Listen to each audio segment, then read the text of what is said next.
جاتے ہیں، لہٰذا پانی کی جگہ اس کو استعمال کریں۔ یہ شوگر کو بھی کنٹرول میں رکھتا ہے۔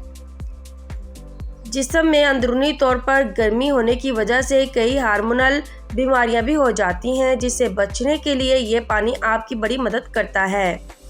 دار چینی گلے کی سوزش کو دور کر سکتا ہے اور نزلہ، کھانسی اور فلو جیسی حالتوں کی علامات کو کم کر سکتا ہے۔ گرم دودھ میں دار چینی اور ادرک ملا کر آپ گھر پر دار چینی کی چائے بنا سکتے ہیں۔ اس چائے پر گھونٹ پینے سے آپ کا گلا صاف ہو سکتا ہے اور آپ کو بہتر محسوس کرنے میں مدد مل سکتی ہے۔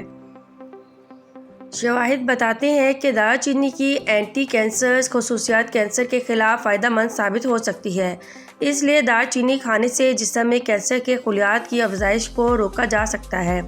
یہ بہت سے معجزاتی فوائد میں سے ایک ہے۔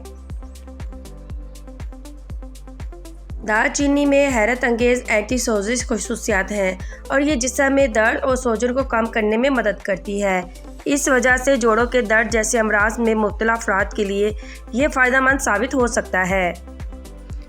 دار چینی اور اس کے ارک بیکٹیریا کی افزائش کو محدود کرنے کے لیے جانا جاتا ہے، اس طرح انفیکشن کو روکتا ہے اور جسم کو وافتوں کو پہنچانے والے نقصانات سے بچاتا ہے۔ امید ہے آج کی ویڈیو آپ کے لیے بہت ہی زیادہ ہیلپ فل رہی ہوگی۔ اگر آپ نے ابھی تک چینل کو سبسکرائب نہیں کیا تو جلدی سے چینل کو سبسکرائب کر دیں۔ مجھے اجازت دیں۔ اوکے، اللہ حافظ۔